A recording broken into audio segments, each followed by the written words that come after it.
Representación digital de sonidos. Esta lección se encuadra dentro del tema general de representación de la información en computadores. Las señales de audio hacen referencia a la información contenida en el habla, música y sonidos en general.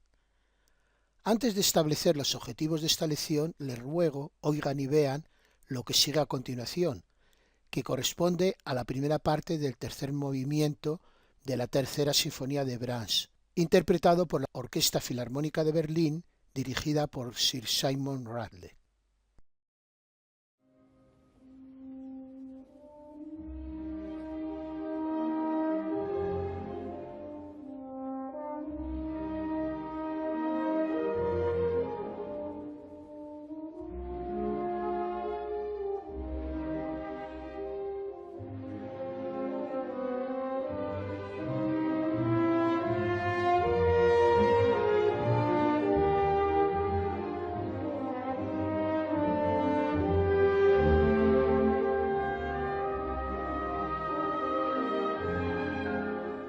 Después de escuchar esta bella melodía, nos planteamos analizar y reflexionar sobre la naturaleza de los sonidos, las características del sistema de audición humano y la forma en que la información inherente a los sonidos la transformamos para representarla en forma digital, la almacenamos en forma de fichero y la transmitimos a través de una red de datos.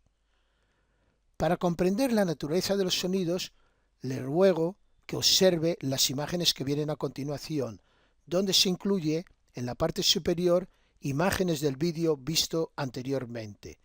En la parte inferior vamos a visualizar unas señales que varían en forma continua a lo largo del tiempo, que es precisamente donde se encuentra la información acústica a la que vamos a dedicar esta lección.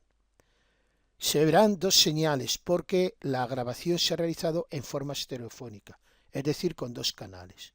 También quiero indicar que las presentaciones de señales se efectúan con la aplicación Sony Soundforge.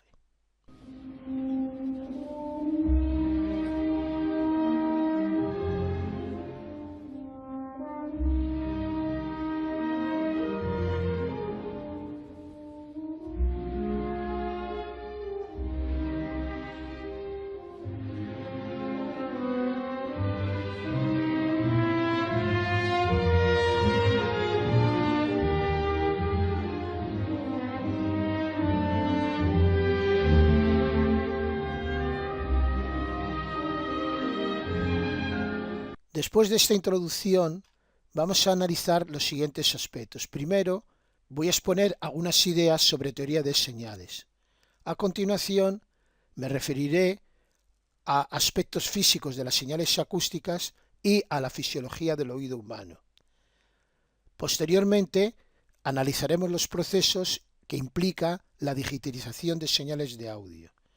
A continuación, veremos cómo las señales acústicas digitalizadas se pueden almacenar en forma de archivos. Y por último, veremos cómo la información acústica digitalizada puede transmitirse a través de redes de datos. A lo largo de la lección vamos a referirnos frecuentemente a señales sinusoidales. Recordemos que una señal sinusoidal tiene la forma que puede verse en la figura. S de t es igual a por seno de 2pi ft más phi, donde a es la amplitud de la señal, f la frecuencia y phi la fase. Esta expresión la podemos poner también en función del periodo, considerando que la frecuencia es la inversa del periodo.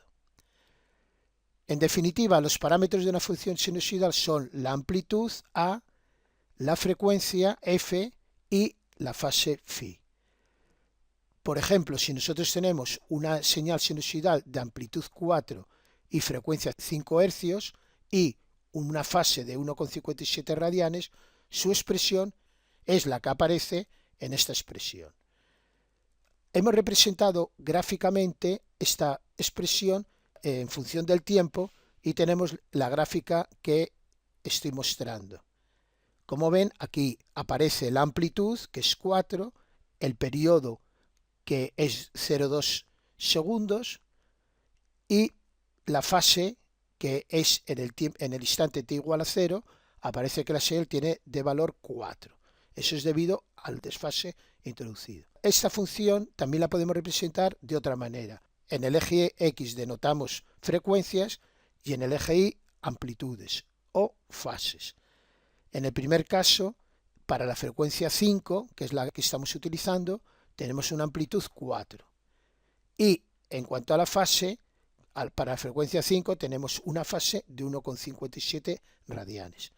La función sinusoidal la podemos representar de tres formas. Una analítica, otra en función del tiempo y otra en función de la frecuencia. Esta forma de representación la llamamos el dominio del tiempo y esta otra forma representación en el dominio de la frecuencia. Joseph Fourier, matemático y físico francés, demostró que cualquier señal variable en el tiempo puede considerarse como suma de señales sinusoidales que vamos a llamar armónicos, de distintas frecuencias, fases y amplitudes. Si una señal es periódica, las frecuencias de los armónicos son discretos, serían F0, 2F0, 3F0, 4F0, llamando a F0 frecuencia fundamental. Analíticamente podemos representar esta idea indicando que S de t es igual a un coeficiente a sub 0 más un sumatorio extendido de 1 a infinito de funciones sinusoidales, cada una con una amplitud, una frecuencia en f sub 0 y una fase f sub n. Los coeficientes a sub n y phi sub n los podemos obtener en función de la frecuencia nf0 y de la señal original S de t. Si la señal fuese aperiódica, dichas frecuencias no varían en forma discreta, sino en forma continua, y el sumatorio se convertiría en una integral en la forma que se indica en esta expresión. Aquí las amplitudes varían en función de la frecuencia de forma continua, así como lo hace también la fase. También podemos expresar esta señal en el dominio de la frecuencia. Hay una función o una representación que nos da la variación de las amplitudes en función de la frecuencia y por supuesto en función de la señal original en el dominio del tiempo. De la misma manera podemos obtener las fases en función de la frecuencia. Aquí tenemos por una parte la señal S de t en el dominio del tiempo y aquí tenemos la misma señal en el dominio de la frecuencia. Se denomina espectro de frecuencias a la representación de la variación de amplitudes en función de la frecuencia y a la variación de la fase en función de la frecuencia.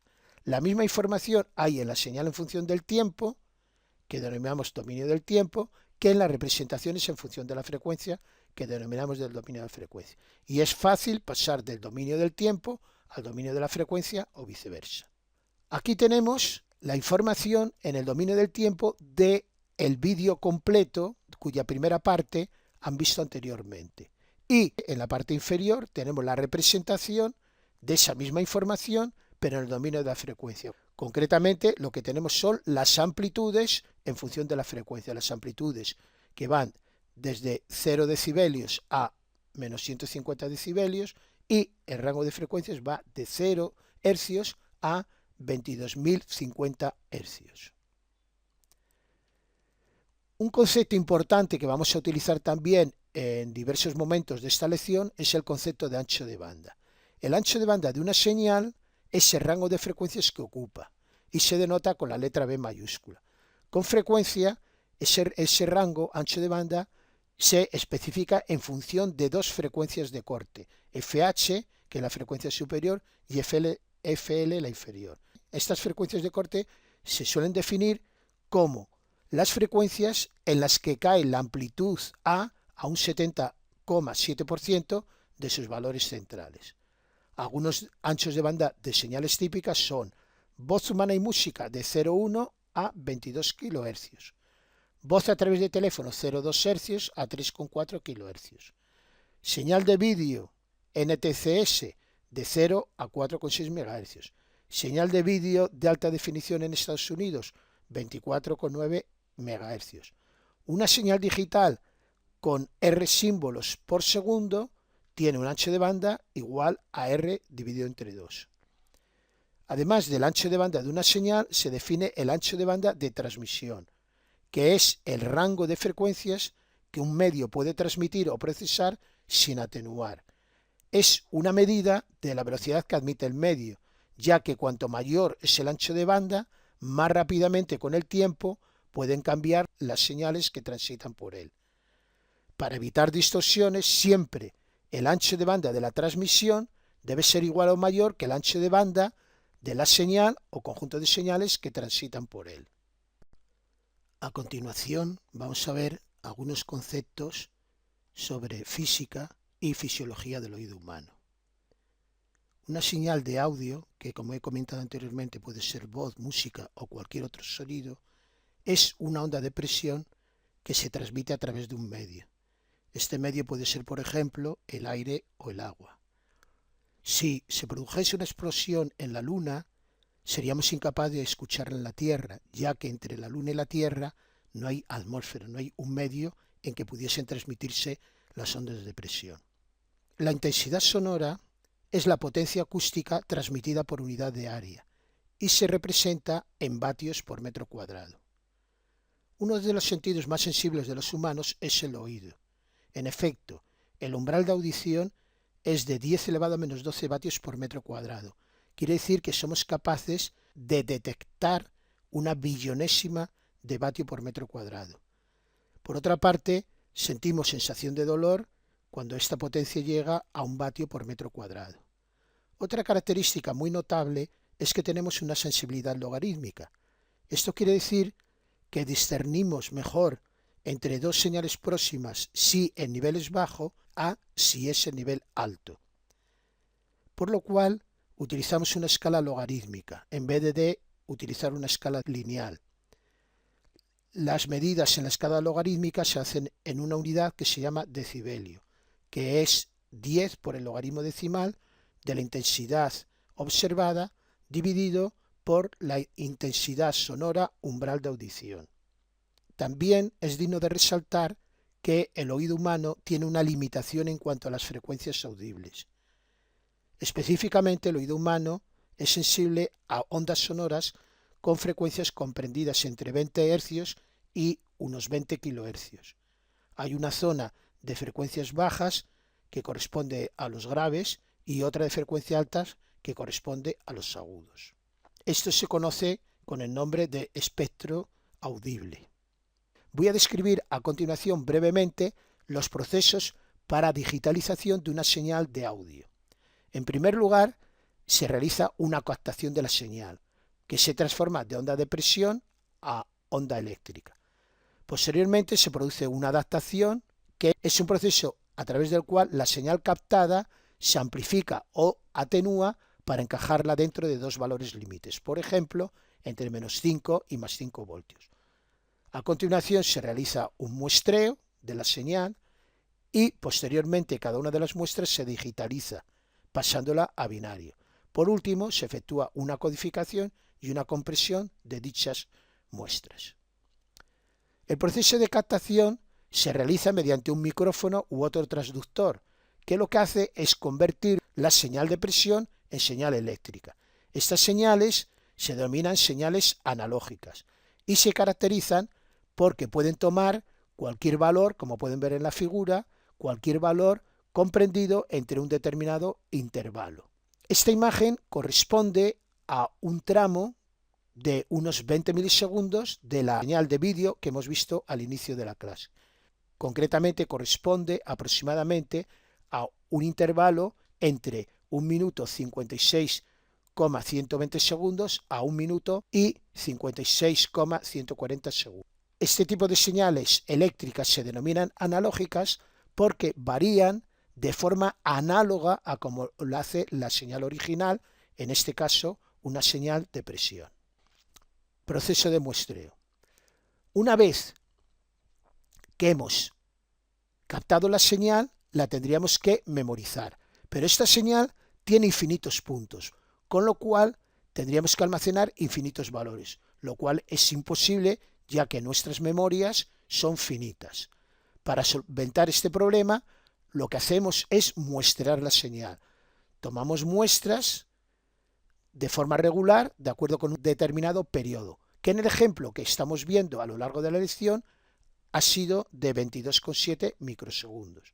A este periodo le corresponde una frecuencia que en nuestro caso es de 44.100 muestras por segundo. En definitiva, en vez de almacenar los infinitos puntos que definen la señal, lo que hacemos es almacenar o procesar muestras de la misma.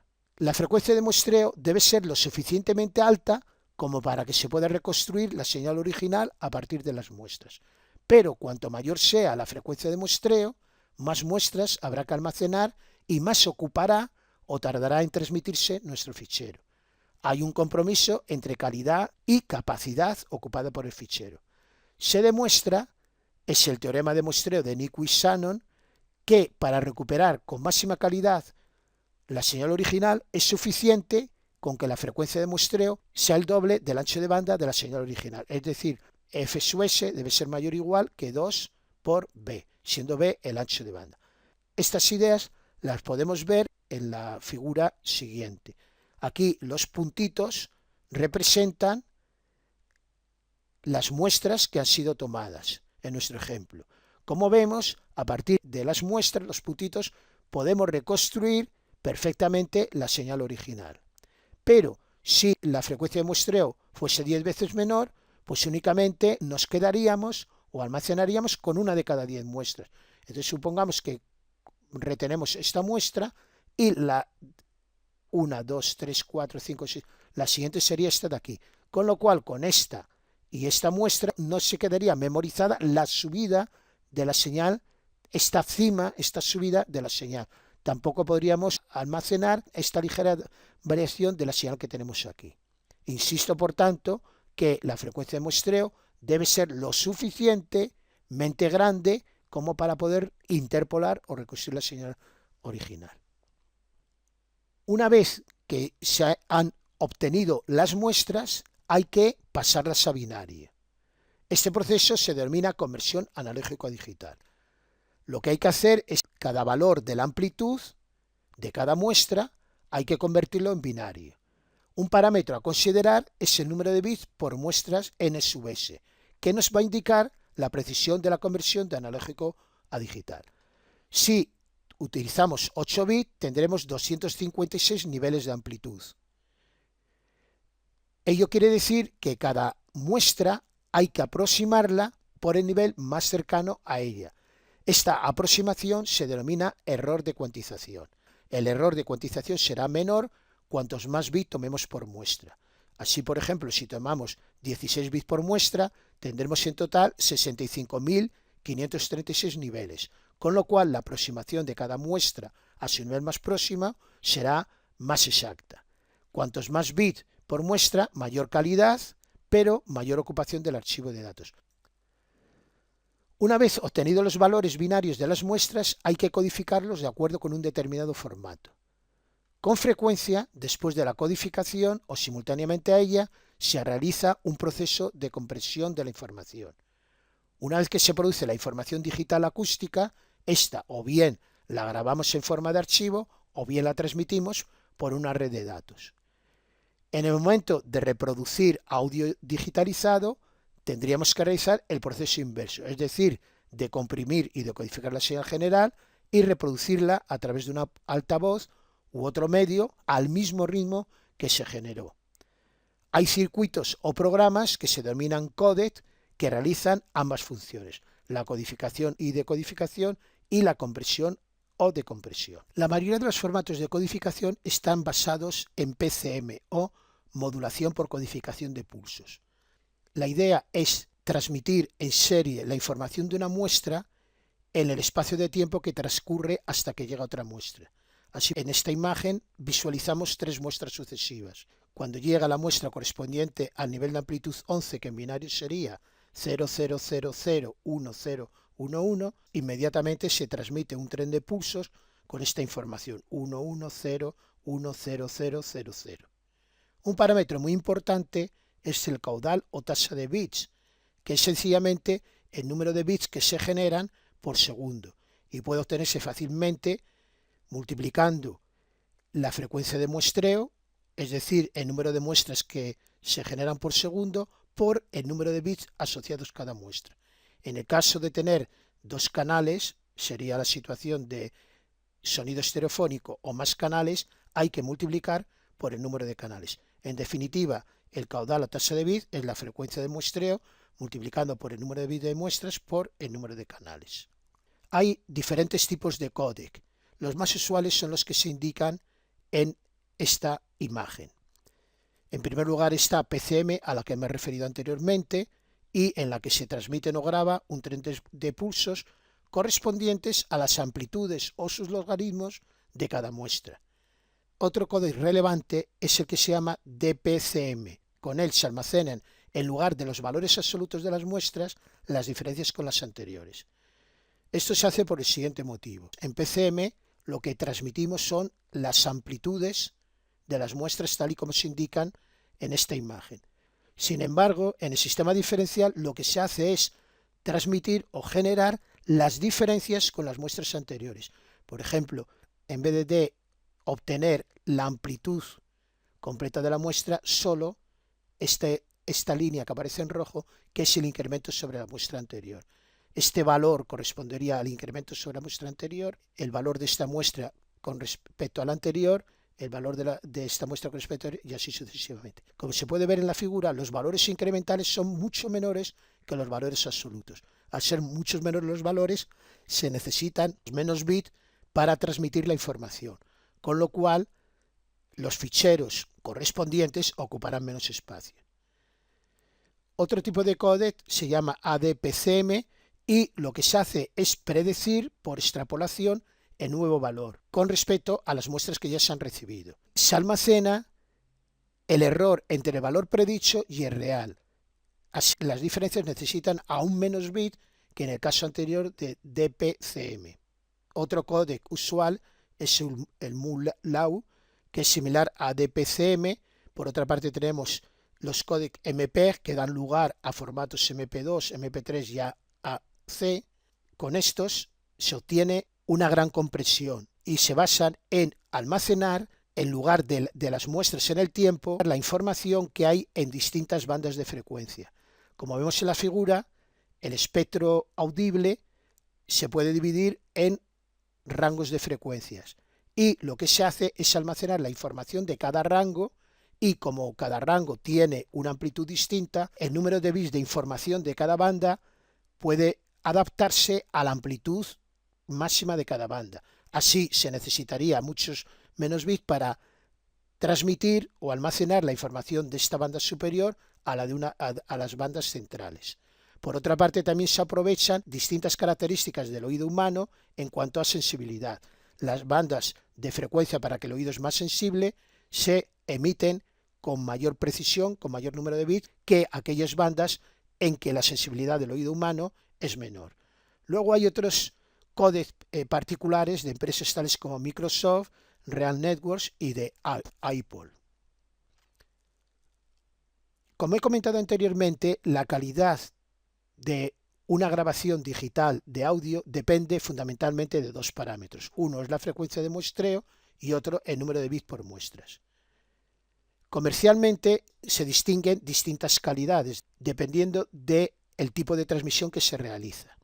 Así, por ejemplo, en telefonía, donde no se requiere una gran calidad, únicamente se pretende entender al interlocutor, se utiliza una frecuencia de muestreo relativamente baja, como son 8 kHz, 8 bits por muestras, y la transmisión se hace monocanal.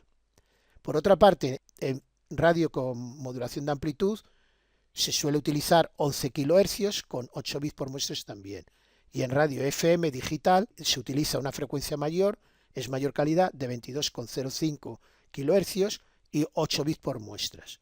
Y por último, tenemos lo que llamamos calidad CD, que son 44,1 kHz, la frecuencia de muestreo, y 16 bits por muestras.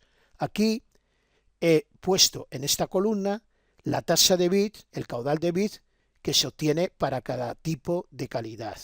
Sencillamente estos valores, como hemos visto anteriormente, se obtienen sin más que multiplicar la frecuencia de muestreo que tenemos en la segunda columna por el número de bits por muestras y por el número de canales.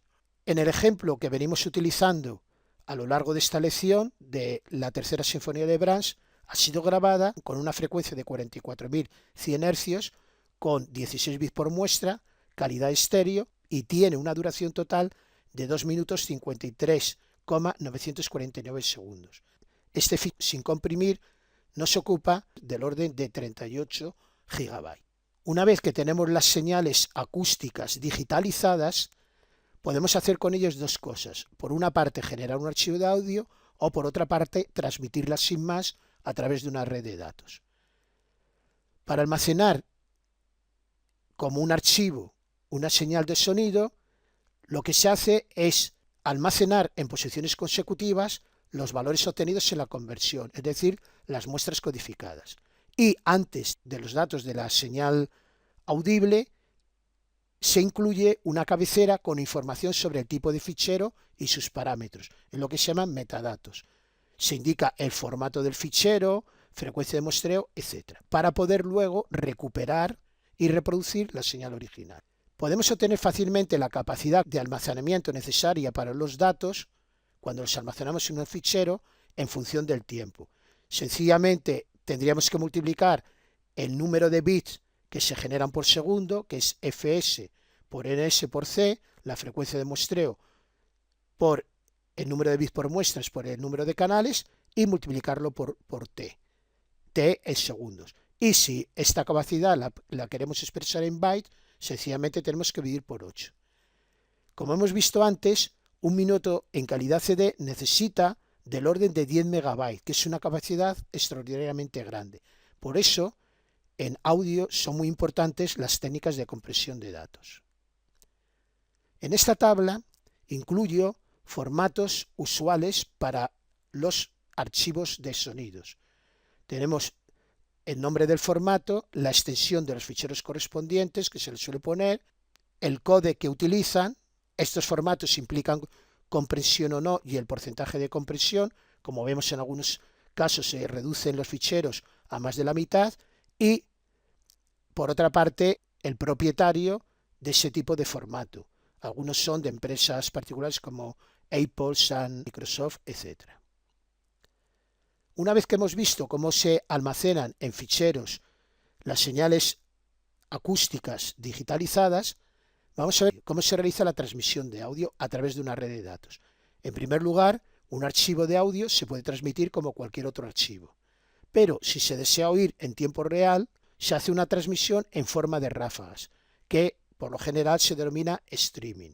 Para hacer este tipo de transmisiones es necesario que el ancho de banda del canal sea suficiente para transmitir el caudal de datos necesario. Es decir, el ancho de banda del canal debe ser al menos 2 veces el caudal de datos, 2 veces el número de bits que se transfieren por segundo. Al irse recibiendo la información, se va almacenando temporalmente en el sistema de reproducción, en una memoria especial o en una zona de la memoria principal del sistema que se denomina buffer. Para oír correctamente una información digitalizada de audio, en primer lugar, debe recibirse por el canal de datos la información a tiempo para oírla correctamente, al mismo ritmo en que se produjo. Y por otra parte, el equipo o programa de reproducción debe reconstruir las señales originales a una velocidad adecuada. Este programa de reproducción debe de eliminar las cabeceras de la información que llega o que está en el archivo de audio, de comprimirlo, etc. En esta imagen voy a explicar brevemente cómo se realizan las recepciones streaming de YouTube. Por una parte, la barra gris nos muestra la posición del vídeo hasta donde ha llegado a recibirse información y que está grabada ya en nuestro buffer. Por otra parte, el punto extremo de la banda roja nos indica el instante que se está visualizando, que es lo que aparece en la imagen.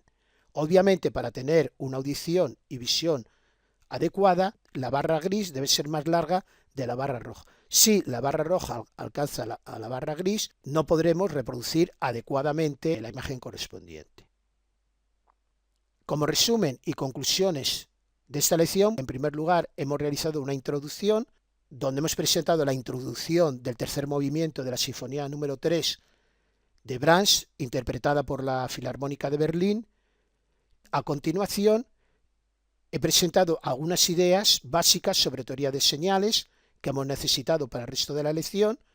También hemos dado algunos conceptos sobre la naturaleza física de las ondas sonoras, ondas de presión en definitiva, y sobre la fisiología del oído humano.